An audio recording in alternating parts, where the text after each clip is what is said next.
Bueno, vamos a comenzar a grabar así para todos aquellos que no pueden estar presentes hoy. Después vamos a compartir la charla, ya que, bueno, es un tema que es de mucho interés, obviamente, para la comunidad de nuestra escuela, para la comunidad académica.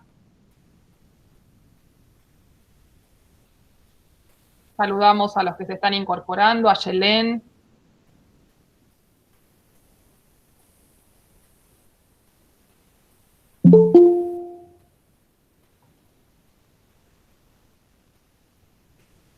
Perfecto. Buenas, Ana, ¿cómo estás? ¿Bien? Si quieren, mientras nos podemos comunicar por el chat y invitarlos también a hacer preguntas por el chat en la medida que Adriana esté haciendo el desarrollo de la charla, así en todo caso le vamos preguntando mientras realiza la exposición, si tienen consultas para realizar.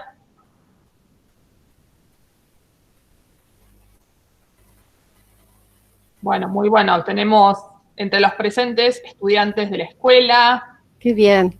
Bueno, quiero decirte, Mariana, que yo preparé este tema pensando en la escuela de Luján, que también tan receptivos han sido siempre con las charlas que dimos.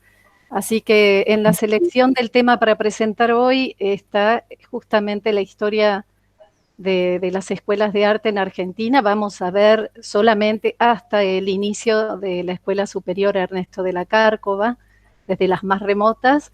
Pero bueno, mi motor para presentar esta charla fue justamente pensar en la Escuela de Arte de Luján. Bien, pero también queremos agradecer y dar la bienvenida porque veo que tenemos público que no pertenece a la escuela, pero que claramente si se suma a esta charla Sí.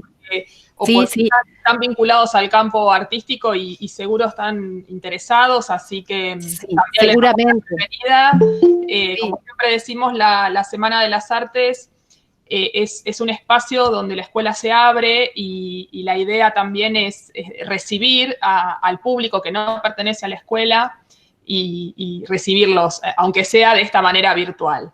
Bueno, ya ahora sí, ya vamos acercando la hora. ¿Qué tal, Emilia, María José? Bueno, muchas caras conocidas. Bueno, ahora sí, hacemos la presentación formal de la profesora Adriana Ortolani, que bueno, para algunos de los que están presentes, ya la conocen a Adriana porque siempre es muy generosa en acercarse a Luján, en acercarse a nuestra comunidad y en ofrecernos distintos tipos de charlas. En este caso, el tema que nos convoca, vinculado a la historia de la educación artística, y el propósito justamente es hacer un recorrido por los orígenes de la educación artística. Darle la bienvenida a Adriana, es titular en la Universidad Nacional de las Artes y se encuentra a cargo de la formación de guías en el Museo de Calcos Ernesto de la Cárcova. Y bueno, es una colega muy querida, así que le damos la bienvenida. Gracias. Y si querés, Adriana, bueno, te paso la posta para que, bueno, comiences con la charla. Bien, bueno, encantada entonces de compartir con ustedes este trabajo que refiere entonces a las escuelas de arte en Argentina y que va a llegar a un cierre con un homenaje a una gran escultora, tal vez podemos decir ignorada u olvidada, y que va a ser una manera de reivindicarla, aunque sea con un mínimo homenaje en esta presentación. No se trata de Lola Mora, que es reconocida, sino de otra artista que fue una gran escultora y fue la primera docente en la Academia de Bellas Artes. Bueno, voy a compartir pantalla. Vos, Mariana, avísame si se está viendo, con paciencia. Aquí estamos. ¿Sí? ¿Mariana? Todavía no, Adriana. Estoy compartiendo. Si se complica, salí del modo de visualización completa, como hicimos antes. Pongo dejar de compartir. Dejar de compartir. Salí, por ahí, como estás en un PPT, salí del modo de pantalla completa. Sí, a ver, de nuevo. Voy a compartir. Me sale que se ha producido un error mientras compartías pantalla. Vamos a ver. Vuelvo a presentar. ¿Pongo toda la pantalla? Probá con toda la pantalla, a ver. Bueno. A ver. Perdón, de nuevo voy a pedir ayuda. Javi. Javi. Sí, porque veo que... Si no, pone una ventana, probá con la opción de una ventana. Sí, sí. Pero tenés que tener el PowerPoint abierto en tu escritorio. Sí. Acá, sí, sí. Y ahora anda clic acá. Mira. Sí. Y ahora pone de vuelta compartir. Ahora es recte. A ver. Cancelar. Y ahora pone de vuelta para compartir. A ver. No. Aquí. Compartir. Una ventana. Una ventana. Y ahora te aparece. Pongo. Seleccionala primero. Compartir. A ver, quiero estar tranquila de que se ve. Recién se veía. Ahí está. Perfecto. Que acá salió algo. Aquí. Fíjate. ¿Ahora? Ahora la vemos. Perfecto. Fíjate si podés como ampliar la visualización. Para que veamos. Está totalmente ocupando mi pantalla el PowerPoint. Ahí, perfecto. Ahí estamos perfecto, Adriana. Ay, bueno. Al fin, disculpas. Bueno, muy bien. ¿Están viendo que dice Academias de Bellas Artes en Latinoamérica? Perfecto, Adriana. Perfecto. Entonces vamos a empezar, porque antes de hablar de las escuelas de arte en Argentina, tenía el deseo de indagar un poco acerca de cuál fue la primera de las escuelas de arte o de las academias en Latinoamérica. Y aquí entonces surgió que la primera fue en México, después en Cuba, en Brasil, en Gran Colombia, en Chile. Estas son las que perduraron, podemos decir, hasta el día de hoy. Pero entre medio hubo otras, como vemos aquí, la del Perú, la de Guatemala, la de Chile, muy poquito antes que la nuestra, que había sido creada por un colega de Manuel Belgrano, Manuel de Salas y Corbalán, que era de la aristocracia, de las familias más pudientes en la zona andina. Y después tenemos la primera escuela que hubo en Argentina en 1799, muy ligada, y ya vamos a ver por qué, a Manuel Belgrano. Pero vamos a iniciar entonces con la primera que hubo en Latinoamérica, que es la Real Academia de San Carlos, que surgió como una iniciativa del tallador mayor de la Real Casa de Moneda, Jerónimo Gil. Don Jerónimo Gil, que era el tallador, presentó ante el virrey el proyecto de crear una academia de bellas artes. Bueno, el rey Carlos III de España expide una cédula para justamente crear la academia que va a llevar el nombre de San Carlos como un homenaje en realidad a Carlos III. El edificio que estamos viendo es donde funciona actualmente, pero en un inicio la escuela, la academia, empezó a funcionar en el edificio de la Real Casa de Moneda, que era donde trabajaba aquel tallista que yo les comentaba. Tiempo después se inaugura entonces en otro predio que había pertenecido a un hospital.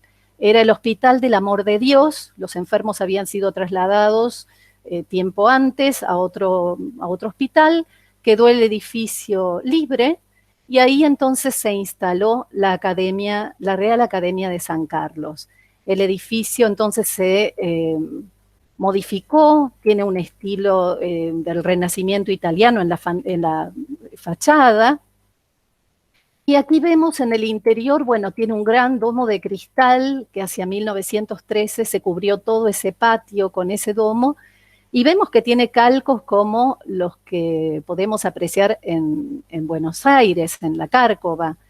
Bueno, justamente allí está hoy día este edificio tan vigente, con las clases de dibujo, con unos arcos muy clásicos en el interior de ese patio techado. Bueno, durante la Revolución la academia permaneció cerrada un tiempo, pero después reabrió como Escuela Nacional de Bellas Artes, se incorporó a la Universidad Nacional de México, y entonces ese edificio actualmente alberga la Escuela Nacional de Artes Plásticas, el museo y salas de muestras temporarias. En esa fachada que habíamos visto tan renacentista, le incorporaron unos medallones que tienen justamente las efigies, por ejemplo, de Carlos III, la de aquel tallista Gil, que fue el que promovió la creación de la academia, y no pueden faltar dos medallones por lo menos dedicados a dos célebres pintores de toda la humanidad, que son, bueno, uno de Miguel Ángel y otro representa a Rafael Sanzio. Bueno, dejamos entonces la de México, que fue la primera en este territorio, y nos encontramos con la Academia Nacional de Bellas Artes de San Alejandro en Cuba, que fue fundada en 1818 en el convento San Agustín de la Habana Vieja.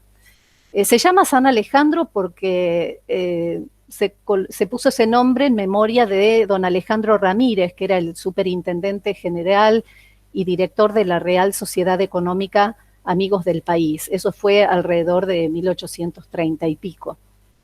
Funcionó en distintos lugares, hasta que en el año 1962 pasó al edificio actual en el barrio Marianao. Se llamó de diferentes maneras, escuela gratuita de dibujo y pintura. Bueno, se unió después hacia 1883 oficialmente al Consejo Universitario. Pasó a ser una escuela de categoría de escuela nacional, y después, hacia 1962, se llamó también Escuela Taller de Artes Plásticas de La Habana San Alejandro. Lo que sucede es que se anexaron talleres dedicados, digamos, a obreros, artesanos, profesionales y estudiantes que accedían entonces a materias como dibujo, modelado, talla, vaciado, repujado, decoración, diseño publicitario e ilustración.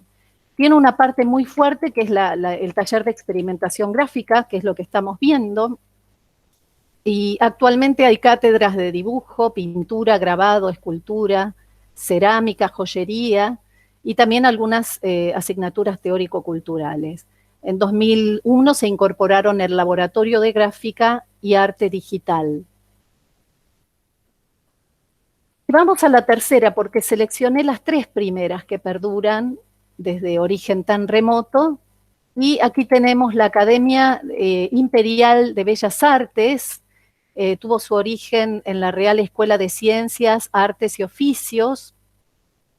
Concedían hacia 1816 pensiones a artistas que venían a trabajar a Brasil, y eso se consideraba como un apoyo a lo que sería el desarrollo del reino. Entonces había que facilitarles esa estancia ahí en Brasil, y entonces con esas pensiones se propició justamente este mantenimiento de artistas franceses que entonces desarrollaron una gran actividad en ese territorio. Hacia 1820 pasó a llamarse Real Academia de Dibujo, Pintura, Escultura y Arquitectura Civil, y después se llamó Academia de Artes. El edificio que veíamos se terminó en 1826. Ahí la escuela comenzó a funcionar bajo el nombre de Academia Imperial de Bellas Artes, pero bueno, fue cambiando hasta llegar entonces a este edificio que vemos tan imponente. En 1931 se extinguió como institución autónoma y fue absorbida por la Universidad de Río de Janeiro, continuando actualmente con actividades así académicas. En ese mismo edificio está el rectorado, así que está la Escuela de Bellas Artes de la Universidad Federal de Río de Janeiro, compartiendo ese edificio tan luminoso como vemos aquí, donde se imparten las clases entonces de pintura y demás artes. Y ahora sí, nos vamos aproximando entonces a nuestro, aquí cuando se reciben los alumnos de la Escuela de Arte allá en Brasil, hacen toda una jura en Río de Janeiro y se toman estas fotografías emblemáticas en algún sitio de la ciudad. Bueno, ahora sí, las bellas artes entre nosotros, ideada por Manuel Belgrano, que era secretario del consulado en 1799, y también ejecutada por un escultor tallista español, Juan Antonio Hernández, que, bueno, aquí vemos algunas obras de las tantas que hay en Buenos Aires, realizadas por este gran tallista como fue Juan Antonio Gaspar Hernández. Hay obras, hay retablos en la Catedral de Buenos Aires y en otras iglesias también de la ciudad. Bueno, como les decía, el tallista, que era español, Juan Antonio Hernández, ejecuta entonces esta escuela que logra concretarse gracias a justamente una presentación, una propuesta que hace al consulado, y asume que él se hará cargo de la dirección y maestro en forma honoraria. Bueno, Manuel Belgrano decía que el dibujo es el alma de las artes, es decir, estaba muy comprometido con esta idea y justamente la acompañó.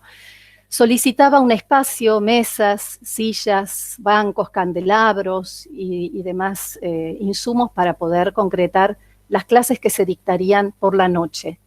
Belgrano y Hernández entonces habían elaborado un reglamento. En ese reglamento decía, por ejemplo, que solo se admitía en la escuela a españoles e indios netos. Se negaba la entrada a negros y mulatos, salvo aquellos que estuvieran ocupados en tareas de maestranza. Bueno, el virreinato aprobó el reglamento, les proveía entonces los útiles a los alumnos pobres y se habilitó en una parte del consulado que por entonces funcionaba en la casa de los Ascuénaga, en lo que hoy sería la esquina de Rivadavia y Reconquista. Así que bueno, ahí funcionaba el consulado y una partecita quedó para la escuela, que fue inaugurada el 29 de mayo de 1799 con 50 alumnos. Se hicieron exposiciones, premios de los trabajos de los alumnos, hasta que en 1812 recibió una cédula real que suprimía la escuela, argumentando la prioridad de la guerra con Inglaterra. A pesar de reiteradas gestiones de Belgrano por evitar el cierre, finalmente la escuela fue clausurada al poco tiempo, en 1904. Bueno, pero mientras tanto, Ángel María Camponeschi, un pintor italiano que se encontraba en Buenos Aires, como tantos otros artistas venidos del extranjero, impartía clases particulares, es decir, impartía sus conocimientos a través de clases de pintura, de dibujo. Bueno, aquí tenemos algunas obras de este artista. Una la podemos encontrar en el Museo de Arte Hispanoamericano Isaac Fernández Blanco, la que tenemos ahí a la derecha. En 1801, mientras la escuela de Belgrano padecía todos los conflictos con la corona, el conocido como el madrileño José de Salas fundó la primera academia de pintura. José de Salas había estudiado allá en España en la Real Academia de San Fernando, en Madrid, que bueno, esa academia era de 1750 y pico. Bueno, la cuestión es que la flamante academia de José de Salas enseñó a clérigos novicios que realizaron gran cantidad de obras anónimas que hoy día se pueden apreciar en varias iglesias y conventos porteños. Esta academia funcionó de noche, eran clases de 1 hora y media, 2 horas según la época del año, y funcionó en la casa de Diego Ramírez. Subsistió sin recurrir a ninguna autoridad para su mantenimiento. En realidad pagaban los alumnos algo así como 2 pesos mensuales si las clases eran en la academia y 6 pesos si las clases eran particulares, es decir, si el profesor iba a la casa. Así que bueno, aquí vemos, perdón, es la que está señalada en rojo, ¿sí? Es la academia de 1801, porque en el gráfico puse la que sigue, ¿sí? Aquí tenemos algunas obras del madrileño, y ahí en Luján tienen ustedes un retrato, ¿sí? De un canónigo, Riglos y Alvarado. Bueno, otro retrato muy conocido es el que vemos allí de Antula, de la santa, o beata, perdón, Mamá Antula, que está en la Casa de Ejercicios en la ciudad de Buenos Aires. Es un cuadro muy, muy famoso, del cual después otros pintores hicieron copia. Bueno, pero ahora llegamos al año 1815.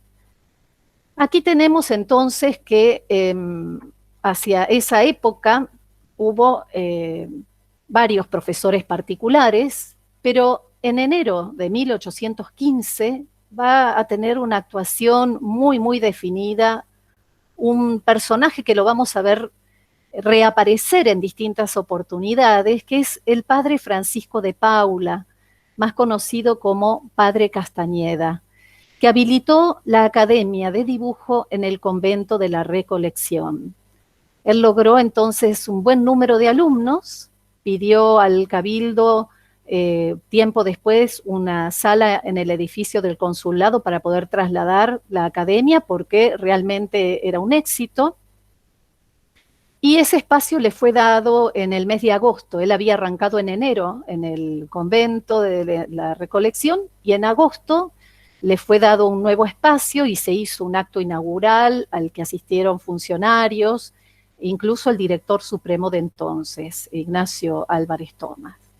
Los profesores no cobraban sueldo. Había 2 profesores, eran españoles, José Ledesma y Vicente Muñoz. Y tenían un ayudante que era Manuel Pablo Núñez de Ibarra, que era correntino, que era pintor, grabador, platero, medallista. Vamos a ver, aquí está el padre Castañeda, un verdadero enamorado del dibujo y de la pintura.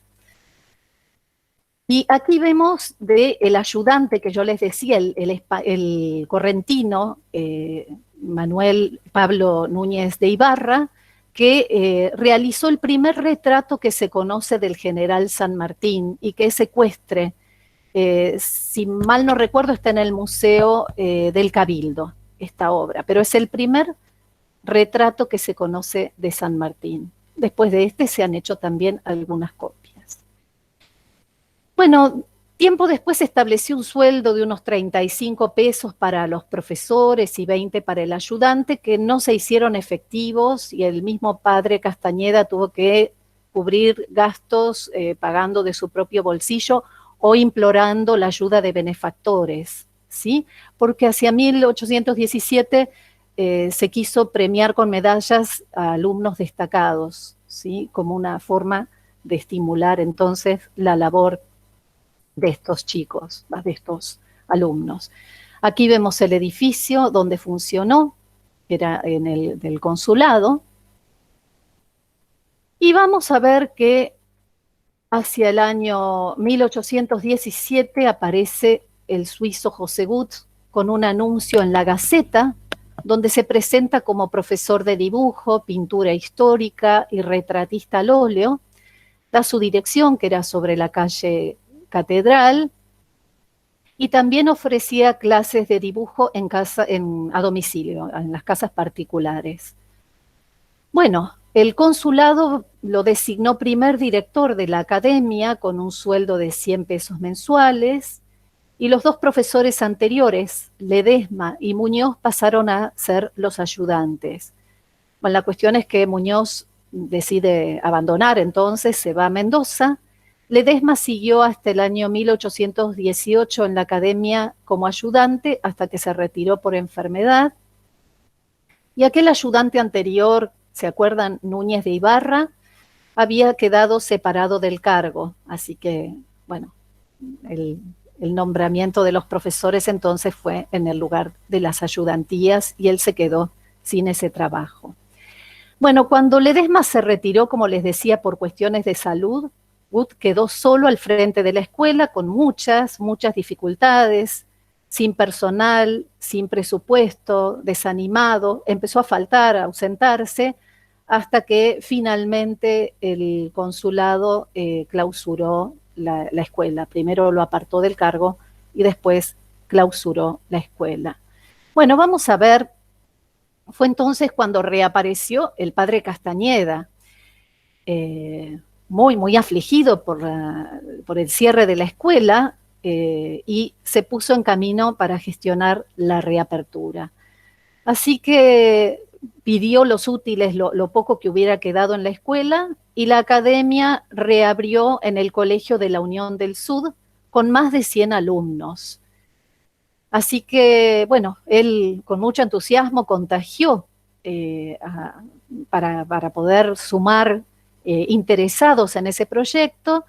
Y bueno, el grabador francés José Rousseau fue nombrado director.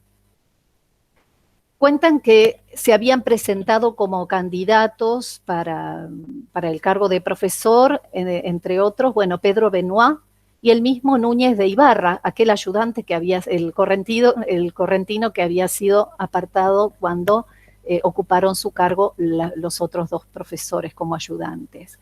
Rousseau designó a Juan Pedro de Aldama como ayudante, que había sido alumno de la academia. Y las clases eran gratuitas para los artesanos y los aficionados pudientes pagaban una cuota muy accesible. Rousseau y Aldama estuvieron al frente de la academia hasta 1821, en que pasó a depender de la universidad. Lo que estamos viendo nosotros es el edificio del Colegio Unión del Sur, ¿sí? Bueno, entonces pasó a depender de la universidad como cátedra, como materia de dibujo en el Departamento de Ciencias Exactas. Así que ahí tenemos nosotros la academia con esta escuela funcionando ya como disminuida en cuanto a su jerarquía. Y el profesor Gut fue designado cuando se retiró en su puesto Pablo Cassianiga en el cargo vacante, ¿sí? Cassianiga era italiano como tantos otros artistas y aquí está organizando un proyecto para rearmar la cátedra, realizó un informe para darle una nueva orientación a la enseñanza. Las clases continuaron hasta el año 1835. Cassianiga fue el último profesor, ¿sí? Después va a abrirse una pausa muy grande, como de 20 años en la enseñanza artística. Así que bueno, retirado Gut, ocupa el cargo Cassianiga y sigue entonces hasta, podemos decir, esa extinción que abre esa pausa de 20 años. Bueno, pero ¿qué pasó durante todo ese tiempo? Vamos a tener artistas que dan clases particulares, ¿sí? Bueno, vamos a tener, por ejemplo, a José Camaña, ¿sí? Aquí tenemos algunos de sus discípulos, quienes fueron. Aquí tenemos, por ejemplo, entre sus alumnos a Carlos Morel, tenemos a García del Molino, ¿sí? También él fue profesor de Manuelita Rosas, ¿sí? Y aquí vemos entonces una sucesión de artistas, como vemos Golou, un artista suizo, miniaturista, que tenía clases particulares, que las daba en la calle Chacabuco, ¿sí? Allí estamos viendo una obra, una miniatura, un retrato minucioso. Golou fue un retratista, miniaturista magnífico que ha hecho de lo mejor que hubo en la época de retratos. Era toda una especialidad muy refinada la técnica que él utilizaba, ¿sí? Tenemos también a Andrea Pauline Maquer de Battle, que creó en el año 1831 el Ateneo Argentino para Señoritas, dio clases particulares con un artista inglés, Arthur Onslow. También Battle dictó clases, el esposo, junto con ella y con el inglés, creó el taller de litografía y la organización de la imprenta del comercio, que fue algo ejemplar. Así que bueno, la historia de ellos es bastante triste porque Battle tuvo grandes conflictos hacia 1832, tuvo que huir a Brasil, huyó toda la familia, los Battle tenían 2 hijos. Cuando regresaron estuvo 6 meses prisionero, pero después fue liberado y poco después, 1838, falleció. Su esposa regresó a Suiza junto con sus 2 hijos. Aquí tenemos a Antonia Brunet de Anat. También ella dio clases particulares de dibujo en su estudio de la calle Cuyo 126 y fue la primera fotógrafa profesional, ¿sí?, que encontramos en Buenos Aires. La primera mujer, había otros fotógrafos, ¿sí?, pero ella fue la primera mujer. Y por supuesto, Carlos Enrique Pellegrini, que era ingeniero, que hacia 1830 era el pintor de moda de la alta sociedad porteña, que también daba clases particulares, ¿sí? Y bueno, con sus anuncios allí y su público también. Bueno, pasaron 20 años. Podemos decir que hubo otras escuelas que se iniciaron en el interior y que el padre Castañeda, que había sido mandado, por ejemplo, a Entre Ríos, él fue un insistente y lo logró en cuanto a la inclusión de la materia dibujo o de las clases de dibujo en la enseñanza desde temprana edad, ya desde el inicio de las clases primarias. Los niños tenían entonces dibujo gracias entonces a esa intervención del padre Castañeda en cada uno de los lugares donde se encontrara hacia la propuesta. Bueno, así que hacia 1855 se reanuda la cátedra de la universidad con Martín Boneo a cargo de la cátedra de Cachianiga. Aquí tenemos entonces, en 1870, Sarmiento convocó a Martín Boneo para crear la escuela de dibujo. También le encomendó a otro artista italiano, a José Agullari, la organización de una escuela de arte y un museo de calcos que al final no se concretó. José Agullari era un prestigioso pintor italiano, acuarelista, litógrafo, que daba clases particulares y con él estudiaron quienes después fueron grandes artistas como Eduardo Sibor y Eduardo Schiaffino, María Obligado de Soto y Calvo, una de las primeras pintoras, Emilio Agrelo, Ventura Lynch, Eugenia Belín Sarmiento, entre otros. Y no nos podemos olvidar de Procesa Sarmiento, que fue una extraordinaria artista, pintó, enseñó Dirigió centros de enseñanza en Chile, en San Juan, Mendoza. Abrió varios centros de enseñanza y en su propio taller, cuando volvió de Chile a San Juan hacia 1868, abrió lo que se conoce con el nombre de Salón de Arte para Niñas, al que acudieron niñas sanjuaninas muy deseosas de aprender, y ella hasta su muerte trabajó dando clases en aquel salón de arte que tenía en su casa. Bueno, no podemos dejar de mencionar las instituciones italianas, esto al margen de lo que viene directamente por una línea argentina. Me refiero a que inmigrantes italianos, primero fueron unos 7 inmigrantes que se reunieron, que eran de una ideología revolucionaria, y fundaron en Buenos Aires Unión y Benevolenza. Esta mutual tenía como objetivo brindar asistencia médica, subsidios, crearon un sindicato, un asilo infantil, se hacían cargo de los sepelios, y hasta crearon una escuela elemental italiana con enseñanza bilingüe, hoy creo que es el Colegio Edmundo D'Amicis, que fue muy elogiada por Sarmiento en su tiempo. En 1868, Unión y Benevolenza abrió en el barrio de La Boca una escuela de dibujo. Uno de los profesores era Mariano Piccone. Pensemos que venían muchos artistas italianos y ahí tenían un ámbito organizado para dar sus clases.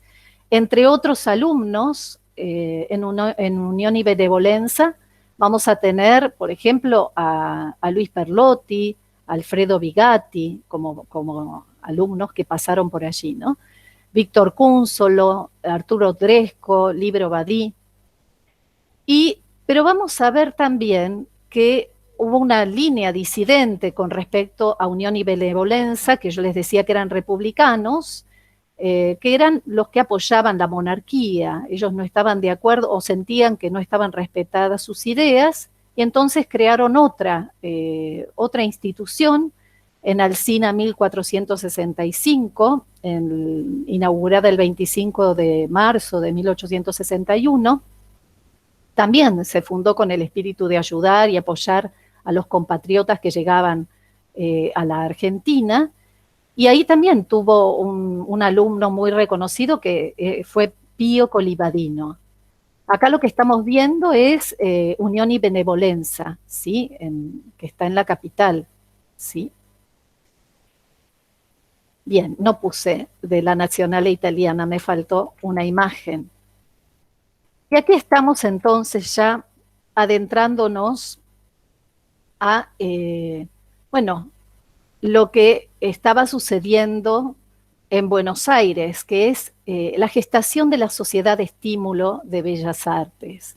La Sociedad de Estímulo, surgió en unas reuniones que se hacían en la casa de los Sívori, en la calle Victoria, que hoy día es Hipólito Yrigoyen, y también en la tienda de Juan Camaña, aquel pintor, recuerdan ustedes que había pasado yo algunas imágenes. A ver, creo que estoy pasando ahí. Sí, la Sociedad de Estímulo de Bellas Artes entonces empezó a reunir a estas figuras destacadas, artistas, coleccionistas, intelectuales, aficionados del arte, que en algún momento decidieron convocar una asamblea en la Confitería del Águila, que en aquella época estaba en la calle Florida, después pasó a Avenida Santa Fe y Callao, hoy día no está. Tuvieron mucho apoyo, como les decía, por intelectuales. Este grupo tenía como protagonistas principales Ángel de la Valle, Reinaldo Giudici, Eduardo Sívori, y fue elegido en un primer momento Juan Camaña, casi podemos decir como honorario, porque poquito después falleció y le sucedió a Guggiari en el lugar. Bueno, tenían varios objetivos, entre los principales era generar un espacio para exposiciones regulares, difundir obras de artistas locales, la enseñanza artística, los cursos regulares o talleres, y realmente concretaron eso y podemos decir mucho más. Aquí tenemos en este gráfico, entonces, que nos puede servir para entender parte de lo que fue, entonces, la labor de estímulo. Aquí tenemos, entonces, bueno, no voy a hablar del Ateneo, ni del Museo Nacional de Bellas Artes, ni de la comisión, que fueron, podemos decir, logros durante la Sociedad de Estímulo de Bellas Artes, como concretadas y muy elogiosos logros, porque nos vamos a ir adentrando directamente entonces a la creación de la Academia de Bellas Artes y Escuela de Artes Decorativas e Industriales. No quisiera dejar de mencionar a un artista, Martín Malarro, ¿sí? Creo que no lo he puesto, a ver, discúlpenme. No, vuelvo un poquito más atrás, entonces. La Academia, como estamos viendo, inició sus actividades el 1 de abril de 1878, hubo un concurso, lo ganó Francisco Romero, también pintor italiano, y quedaron entonces como profesores de dibujo y de pintura Reinaldo Giudici y Carlos de la Valle, dos reconocidos artistas, uno de origen italiano y el otro argentino. Aquí vemos obras emblemáticas de estos artistas. Bueno, se incorporaron profesores, aquí estamos viendo, hacia 1893, en la Cátedra de Historia del Arte y Pedagogía a Carlos Uberbuller, en Anatomía Artística al doctor Benjamín Larroque, Dibujo Preparatorio Carlos Ripamonte, en Escultura a Lucio Correa Morales. Hacia 1902 la Academia tenía alrededor de 500 alumnos, ¿sí?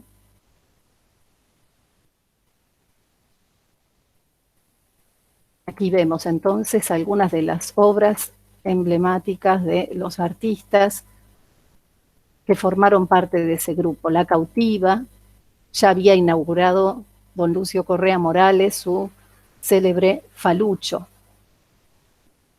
como reconocida primera obra completamente realizada aquí.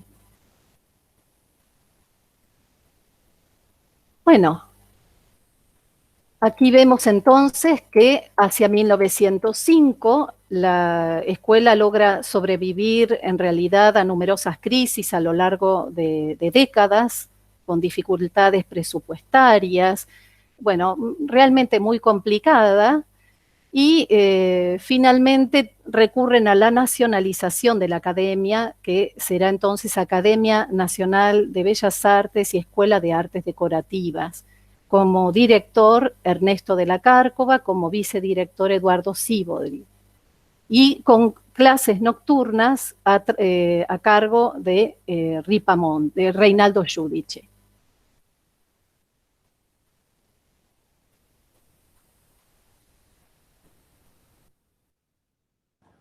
Adriana, si querés mencionar a los artistas, porque se corta un poquito la vista de pantalla, se corta un poquito arriba y abajo. Lo que estamos viendo entonces, vuelvo, Ernesto de la Cárcova, pintor y medallista, ¿sí? Y una obra, sí, la más conocida de él, Sin pan y sin trabajo, que está en el Museo Nacional de Bellas Artes. Y aquí estamos viendo de Eduardo Sívori, bueno, El despertar de la criada también, otra obra que es muy importante y se encuentra en el Museo Nacional de Bellas Artes. No quiero dejar pasar Martín Malarro. Martín Malarro fue convocado por el presidente del Consejo de Educación para organizar la enseñanza de dibujo en las escuelas que eran de su dependencia, ¿no? Del Consejo de Educación. Estaba apoyado por funcionarios como Joaquín B. González, Rómulo Naón, Leopoldo Lugones, Pablo Pisurno. Y Malarro encaró tareas de capacitación docente, creó cursos teórico-prácticos para maestros de grado y directores, ciclos especiales de pedagogía y metodología. Así que bueno, el método Malarro fue muy conocido y fue utilizado internacionalmente, ¿sí? Por eso no quería dejar de mencionarlo. Bueno, para esa época también se inauguran las cátedras de Historia del Arte y Pedagogía en la Facultad de Filosofía y Letras, y también vamos a ver que se van gestando nuevas academias de arte en el interior.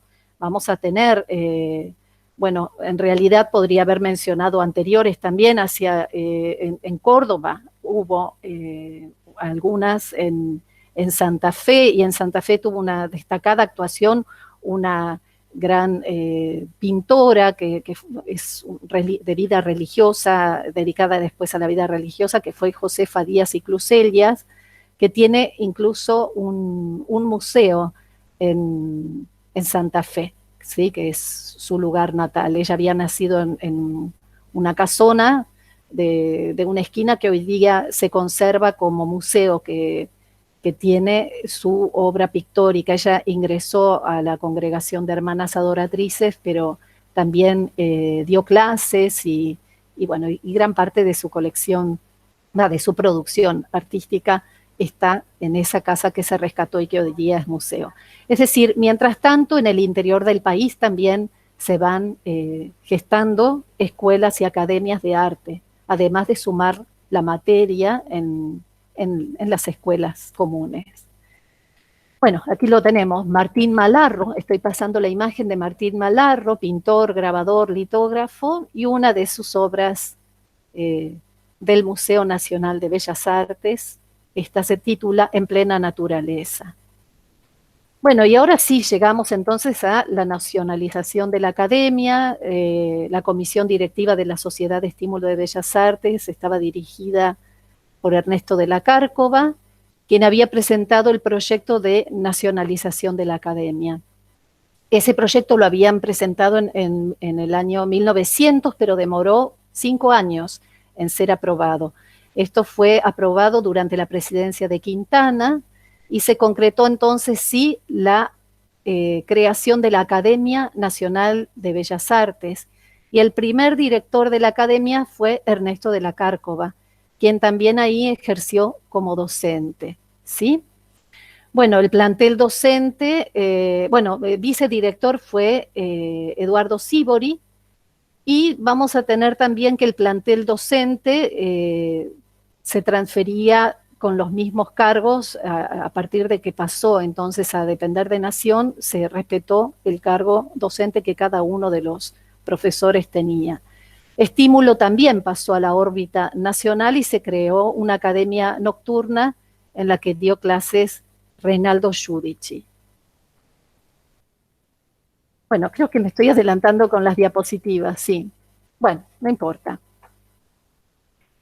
Bueno, vamos a ver que con este traspaso se consolidó la enseñanza artística. En 1908 Ernesto de la Cárcova y Sívori renunciaron a la dirección de la escuela y de la academia, y pasó a depender de la Comisión Nacional de Bellas Artes, y ahí entonces también hubo todo un cambio de plantel. Ahí fueron designados como director Pío Colivadino y como vicedirector Carlos Ripamonte.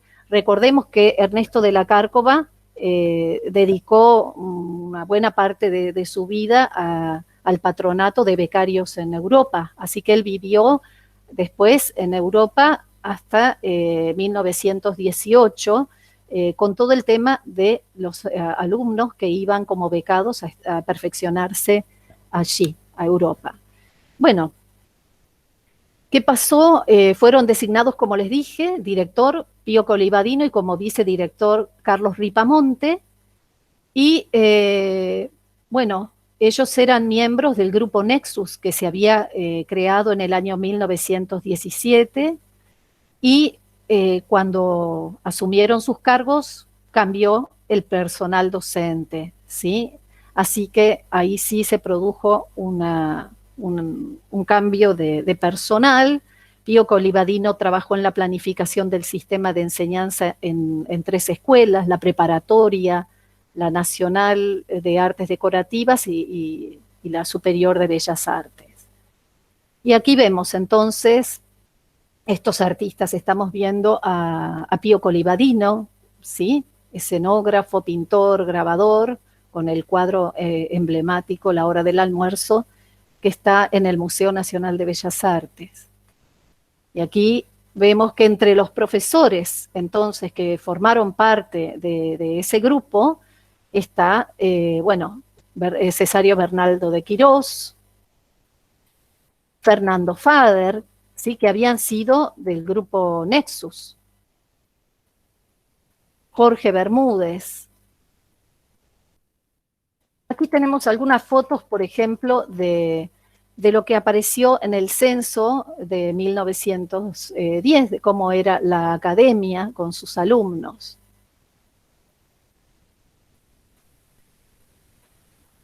Recordemos que ya para esta época, Ernesto de la Cárcova había creado en 1909 el Patronato de Becados Argentinos en Europa, así que como director del patronato, hasta su disolución en 1916, él se encontraba allí. Pero cuando regrese al país va a tener una gran actuación, entonces, en esta definición de los nuevos planes de estudio que habíamos mencionado, de dividir esas escuelas en 3 grupos, ese diseño de Colivadino, de la Escuela Preparatoria de Dibujo, de Artes Decorativas de la Nación, y la Escuela Superior de Bellas Artes, va a ser entonces lo que va a encarar Ernesto de la Cárcova.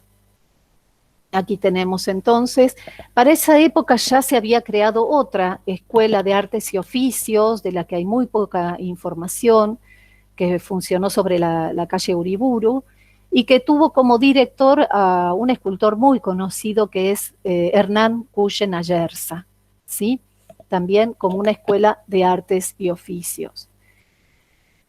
Y aquí tenemos entonces este sistema de enseñanza que quedó bajo el cargo de Carlos Ripamontes, la escuela preparatoria, que será la escuela Manuel Belgrano, la que después lleva el nombre de Manuel Belgrano como un homenaje a quien fue el ideólogo de la primera escuela de arte en el país. Después tenemos a Pío Colivadino en el cargo de la Escuela Nacional de Artes Decorativas, y en el cargo de la escuela, a cargo de la Escuela Superior de Bellas Artes, a Ernesto de la Cárcova. Y hasta aquí vamos a llegar en cuanto... Hola. Adriana, te puedo hacer una consulta. El acceso de las mujeres a la enseñanza. Sí, ya había mujeres en las aulas, sí. Había. ¿Y estaban divididos o eran grupos mixtos? Tengo un censo que, a ver si llegaba a tener, bueno, había cursos en distinto turno, sí, para la época, por ejemplo, de la creación del Ateneo, no me he explayado en lo del Ateneo, pero había cursos especiales para señoritas que funcionaban en la galería de Montmarché, allí en la calle Florida. En ese momento estaban separadas, y aquí en la foto del censo que yo pasé, podían verse que estaban separados, los vemos, ¿sí? En estas fotos del censo del año 1910, estaban separadas.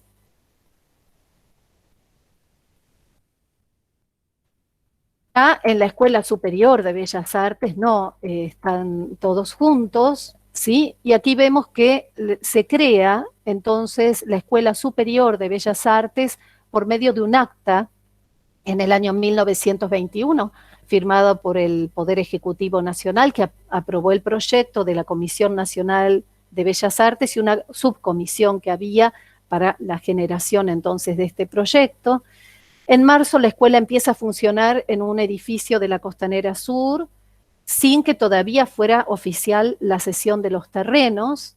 Acompañaron varios alumnos, como estamos viendo aquí, entre estos estudiantes quienes acompañaron entonces a Ernesto de la Cárcova a poner manos a la obra en aquellas caballerizas que habían pertenecido al Ministerio de Agricultura, allí en la zona portuaria, y transformaron estos espacios que estamos viendo en justamente lo que conocemos después como la Escuela Superior. ¿Sí? Estos son los proyectos, y como este año va a ser dedicado, el 21 va a ser dedicado totalmente a los 100 años de la creación de la escuela superior, decidí dejar hasta aquí para no complicar tanto el contenido de esta charla y poder abocarme a quién fue la primera mujer docente de la academia, la única que estuvo compartiendo espacios con Ripamonte, con Pío Colivadino, y que realmente es una figura olvidada. Bueno, sí, ya para esta época los cursos eran mixtos, ¿sí? Aquí vuelvo un poquito para atrás, con estas 3 escuelas, que ya el público entonces sí era mixto. Estamos ya en la década del 20 y hasta aquí entonces vamos a dejar para dar lugar a quien es nombrada como primera docente, como primera mujer profesora y artista en la Academia de Bellas Artes. Acá vemos, bueno, una foto histórica de Ernesto de la Cárcova con los alumnos, porque también el jardín, los jardines de la escuela se convirtieron en una parte de ese ambiente de libertad que era el que propiciaba el proyecto de Ernesto de la Cárcova para la Escuela Superior de Bellas Artes. Bueno, y esta figura a la que quiero referirme como un pequeño homenaje es a Luisa Isabel Isela. Ella, bueno, era hija de un italiano, don Carlos Isela. Había nacido en Buenos Aires el 21 de octubre de 1886. La familia, cuando ella era muy pequeña, después de que nació su hermana Angelina, se trasladaron a Italia, y allá Luisa frecuentó talleres, museos, admiró las fuentes. Enseguida se sintió atraída por el arte, y establecidos en Milán con la familia, ella estudió con un pintor llamado Paolo Sala. Allí entonces se introdujo en el mundo del arte, ya habiendo sido una niña precoz que manifestaba toda ese talento artístico, hasta que la familia se tiene que trasladar a Chile. El padre se dedicaba a la explotación de minas y se radicaron en Santiago de Chile. Allí estudió en la Academia de Bellas Artes. Tenía 19 años cuando ya era una artista destacada que participaba en muestras, en salones, y obtiene con 19 años, en el año 1905, el segundo premio por el retrato, cuya modelo era su hermana, Angelina. ¿Qué pasaba? Chile solo podía pensionar, arteonar artistas chilenos, pero intercedieron los de la dirección de la Escuela de Arte de Chile ante el gobierno argentino para que Isabel pudiera acceder Luisa Isabel pudiera acceder a una beca en Europa. Bueno, hay una carta, por ejemplo, que la dirección de la Escuela de Artes de Chile dirige aquí a la Argentina, y voy a leer una breve descripción, ¿no? Dice: para nuestra Escuela de Artes de Santiago sería un honor que se accediera a los justos deseos de la señorita Isela. No ha podido ella ser pensionada por nuestro gobierno porque las pensiones solo se otorgan a chilenos. Si no fuera como lo son en realidad tan excepcionales los méritos que distinguen a la señorita Isela, no me hubiera atrevido a molestar la atención de ustedes, pero al escribir esto creo que interpreto los deseos de todos mis colegas. Y así fue que entonces Luisa Isabel Isela viene en 1906 a Buenos Aires a tramitar la beca, con esa nota también, visita las aulas de la Asociación Estímulo de Bellas Artes, el Museo Nacional de Bellas Artes, traba amistad con, no quiero adelantarme con las fotos, pero bueno, traba amistad con Alejandro Christoffersen, y obviamente consigue la beca y va a Europa, es pensionada, entonces estudia en París, visita los talleres de Rodin, Bourdelle, Couthon. En el taller de Engelbert va a ser donde se quedará más tiempo, incluso él va a ser asesor de su obra cuando ella tenga tantos encargos después en su propio taller que va a abrir en París. Ella tiene 20 años, es muy jovencita, allá en París ve las pinturas de Courbet, hace lecturas del naturalismo en la literatura, hay una conmoción social y económica que sacudían a la sociedad francesa en ese momento, y ella, bueno, bebe de todo eso, ¿sí? La cuestión es que hacia el año 1909 recibe una mención de honor en el Salón de París por la obra Adolescente bebiendo en la fuente. Expone también Antes del baño, otra obra en el Salón de París, es decir, ella tiene una actuación destacada en los salones franceses. Recibe entonces, reitero, una mención de honor. No la puse aquí la imagen, pero bueno, no importa, seguramente la vamos a ver porque esa obra viene a Buenos Aires, y en el programa de los festejos del centenario en 1910 vamos a ver que ella expone en el sector argentino, en un sector destinado a los pensionados argentinos escultores en Europa, y bueno, La Razón publicó una nota de 3 columnas ilustrada con la primavera despertando a la tierra, que la vimos antes, unas imágenes anteriores, ahí está, este mármol que ella trabajó, y lo publica entonces la prensa con un fotograbado, y bueno, 3 días más tarde publicaba una nota refiriéndose a ella, ¿sí? Muy elogiosa.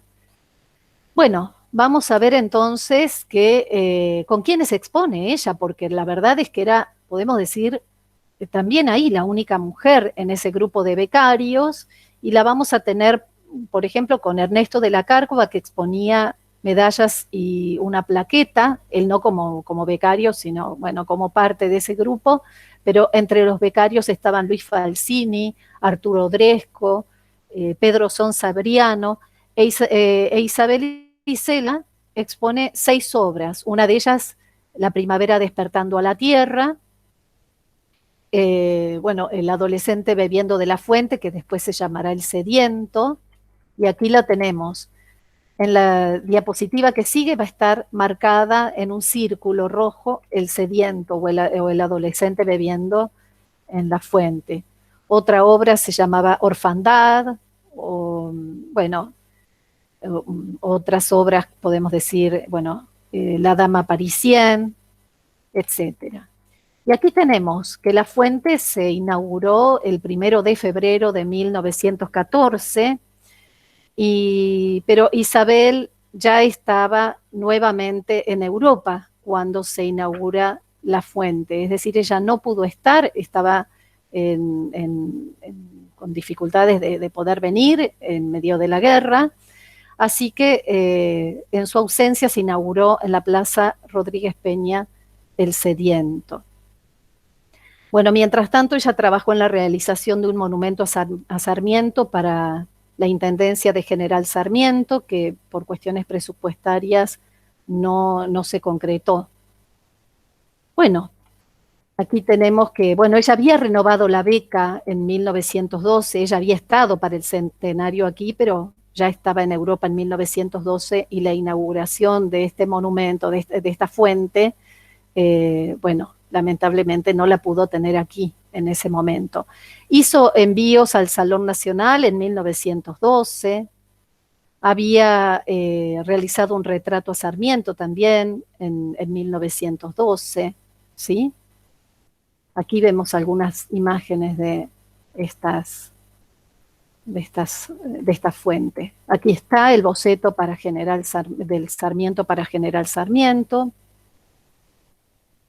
Vamos a ver que también con el tiempo hizo una obra llamada Lobo de Mar, con otras características, no conseguí la foto, pero que es con un carácter más del realismo y con una carga expresiva en cuanto a cómo deja las huellas ya en la materia. Lobo de Mar está en Resistencia, Chaco.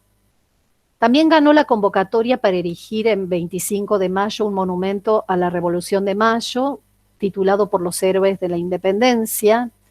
Ella esperaba inaugurarlo en el año 1916, trabajó muchísimo en ese monumento, contrató personal, el tema de la guerra complicó el panorama y finalizada la guerra regresó a Argentina en 1919 para dar los últimos toques al Sarmiento, que habíamos visto la maqueta, el boceto, y también para avanzar con la independencia, con este monumento de la Revolución de Mayo y de la independencia. Bueno, ¿qué pasó? Ella los trajo en un material, algunos quedaron en Europa, ella pagaba un lugar para guardar su obra que era como de 11 metros de altura en París, a alto costo. Lo que no podía hacerse cargo en cuanto al presupuesto era de la fundición, así que ella entregaba la obra así y aquí debían hacer la fundición, pero tampoco se concretó, ¿sí?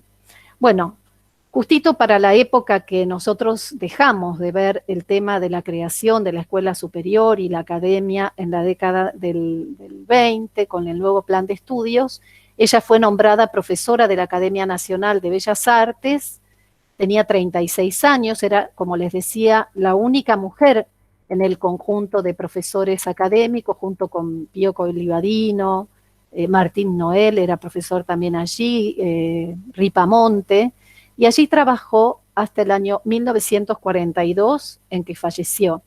Entre sus alumnas estuvo Raquel Forner, ¿sí? Bueno, quiso en Buenos Aires ubicar, como había ubicado El Sediento, ubicar La primavera despertando a la tierra, una obra bellísima que la hemos visto, pero no lo logró. Se casó a los 38 años, en 1924, con un industrial, Antin Moitot, que era representante de una firma francesa de la Fundición Duval d'Osnay, pero aún así no pudo lograr que se fundiera aquel monumento que habíamos visto para 25 de mayo, para el pueblo de 25 de mayo. Esta escultora murió en su casa de San Isidro el 15 de enero de 1942 y sus restos fueron llevados al cementerio del Oeste. Aquí estamos viendo algunas imágenes más. Esta es la obra que hubiéramos podido tener en la ciudad. Desconozco el destino que ha tenido. Y vemos algunas obras de su taller. Y esta, la última fotografía que pude conseguir, en cierto modo como cierre para referirme entonces a Isabel Isela como una escultora olvidada o ignorada que merece un reconocimiento tanto tiempo postergado. Bueno, si es por mí, llegamos hasta aquí. Si les parece, dejo de compartir. Sí, Adriana, dale. A ver. Espero poder. Ahí estamos. Estamos, ¿sí? Perfecto. Bueno, creo que corrí un poco, igual, como tal vez pueda resultar todo esto algo confuso, va a quedar el material en un PDF con lo que es toda la cronología, ¿sí? Muy bueno, Adriana, así después lo publicamos, lo compartimos en el grupo de la Escuela de Arte y bueno, y a partir de ahí también en otros lugares para que los que quieran puedan acceder. Súper valioso porque, bueno, hay una cantidad de información que no está tan registrada de una manera tan detallada.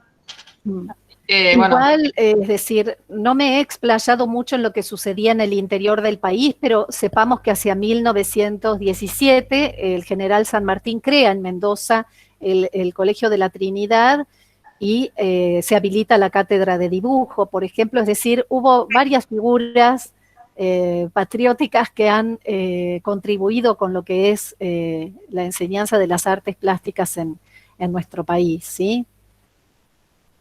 Bien, bueno, si quieren abrimos micrófonos para los que quieren hacer alguna pregunta, algún comentario sobre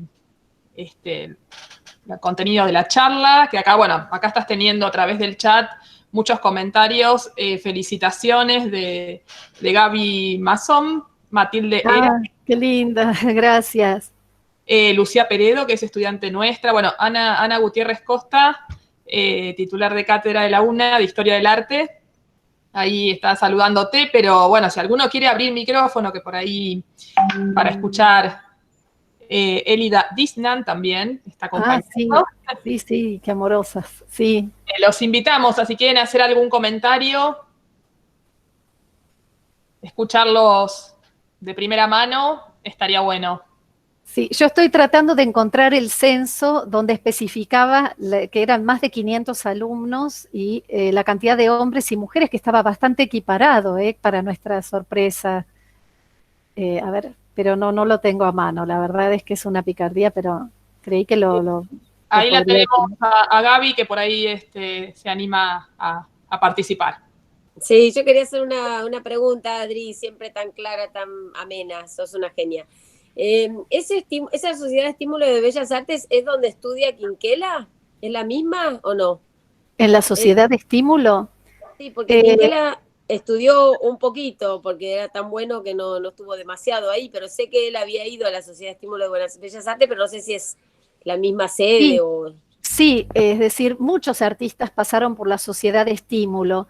Incluso, bueno, quiero decir que hoy día es una institución activa donde se siguen dando clases. Había puesto una diapo, pero no quería confundirlos, que funciona en Maipú y Córdoba, una sede actual donde se imparten clases de una enseñanza libre, totalmente fuera de lo académico. Sí, varios artistas pasaron por Estímulo de Bellas Artes, por esos cursos que se daban libres, sí.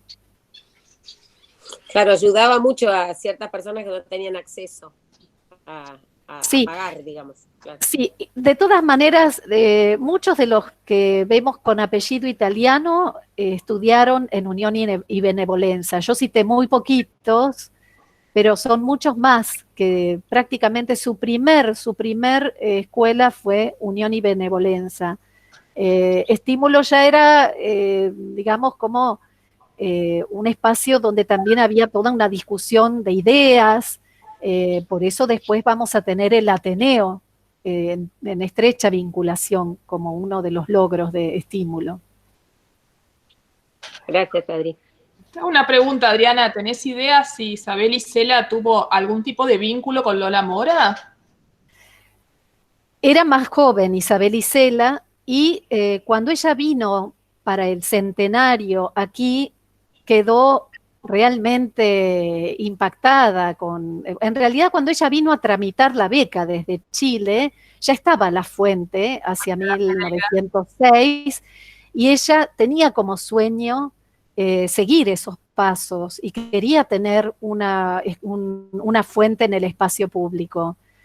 Pero bueno, no hubo una relación directa porque Lola Mora prácticamente toda su labor artística en Europa la hizo en Roma.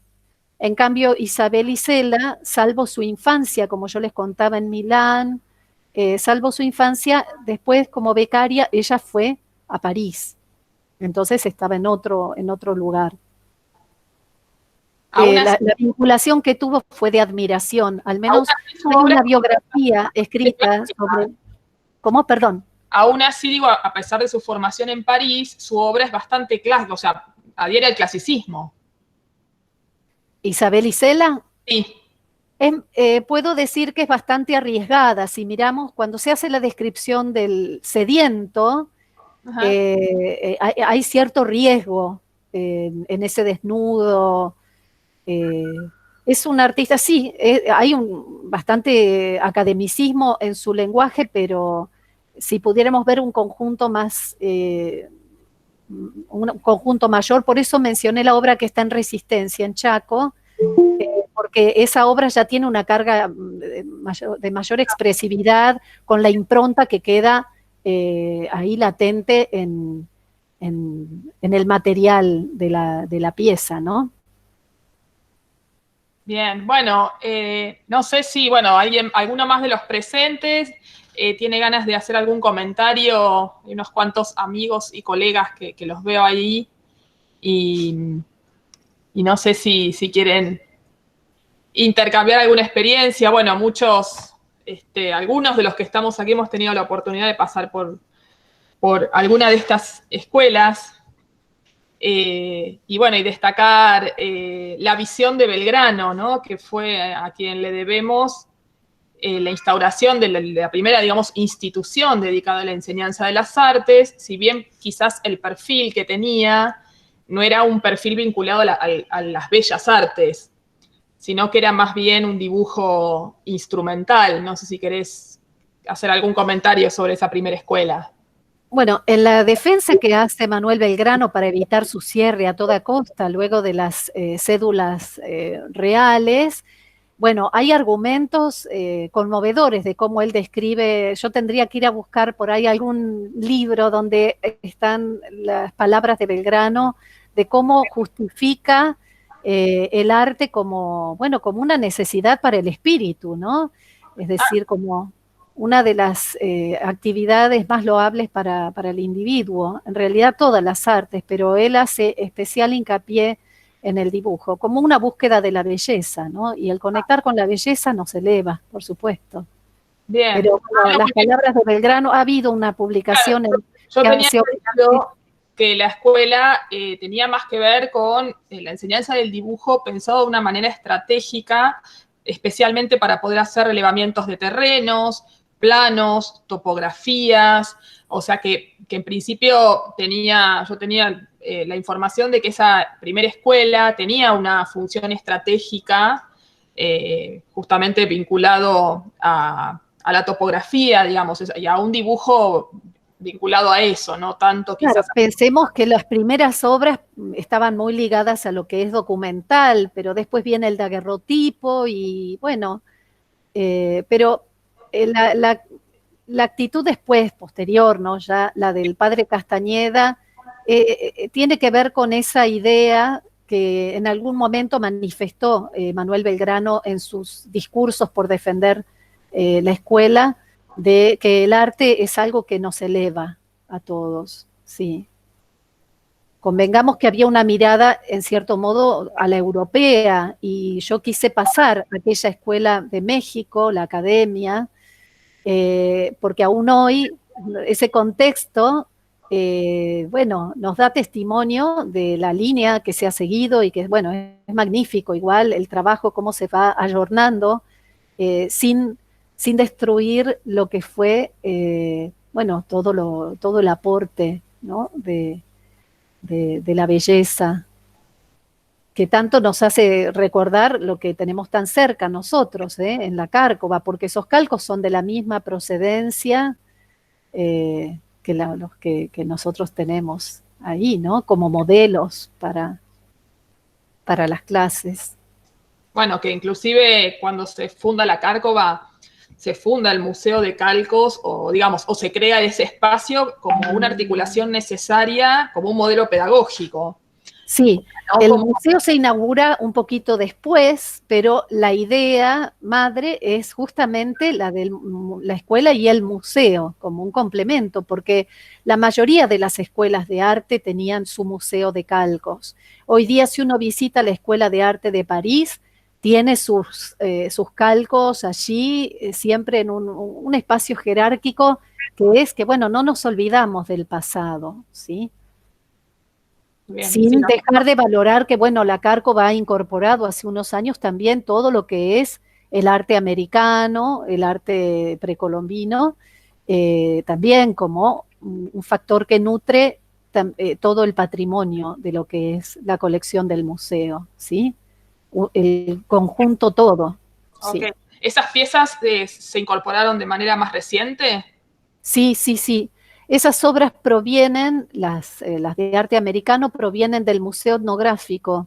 Tenían por ahí una mirada más como material de arqueología o etnográfico, y lo bueno es que el Museo de Calco los incluyó en una mirada artística también para hacer lo que es el arte comparado, que mientras Miguel Ángel estaba haciendo, por ejemplo, su David en territorio americano se estaba tallando la cabeza de Coyolxauhqui, la diosa de la luna, por ejemplo.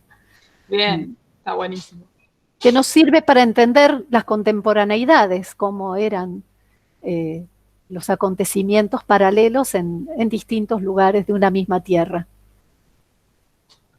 Muy bueno. Bueno, no sé si ahí, bueno, Ana, veo que abriste el micrófono, así que te dejo. Sí, ¿qué tal? Buenas tardes. Hola, Ana. Primero, Adriana, felicitarte por este recorrido magnífico que hiciste de toda la creación de las escuelas y del campo artístico, y que también, más allá de unos datos históricos, detrás de toda esta conformación del campo artístico, se puede hacer un recorrido también entre distintas tensiones que tienen que ver con el contexto del momento, ¿no? Con también las visiones sobre esta idea de arte, ¿no? Y de la enseñanza de arte. Cuando vos planteabas también que Núñez de Ibarra se incorporó a la escuela de Castañeda, y después justo cuando viene Gus lo relegan de su cargo, quizás también por esta formación ligada a toda una estética que no respondía a esta cuestión europeizante, como planteabas vos, ¿no? Y el reconocimiento hasta hace poco de Núñez de Ibarra era que había sido el que realizó el primer retrato de San Martín, y que tuvo la importancia de ser aquel que se le llevó a Gérico para que realice el retrato, ¿no? Europeo, que ese sí lo conocemos y nos resulta más familiar, ¿no? Es cierto, muy bueno tu aporte, porque sí, es verdad, tal vez ha tenido más trascendencia la obra que hizo un europeo, en la cual, que se basó en una obra de un artista argentino, tal cual lo que comentas. Claro. Ahí que en torno de lo que es la conformación de este campo y al plantear las pautas estéticas, ¿no? De enseñanza artística, también se mueven otros proyectos, ¿no? Que tienen que ver con este siglo XIX. También si bien vos planteabas que las escuelas y la concurrencia de las mujeres era igual que los hombres, ¿no? O parejas, la enseñanza. Sin embargo, la trascendencia, los lugares de la dirección de la academia, después la divulgación de sus obras quedó totalmente renegada, ¿no? Y es muy rico este proceso, habla mucho de nuestra historia, de nuestro siglo XIX, ¿no? Esta conformación de las escuelas. Esas tensiones también que Belgrano lo propone con todo un proyecto. Luego ese proyecto queda trunco porque el contexto cambia y no hay una continuidad, ¿no? Que es muy rico, más allá de los nombres y ver también lo que hay atrás. Así que bueno, solamente agradecerte, Adriana. Gracias. Yo no me pude explayar por ahí mucho, da para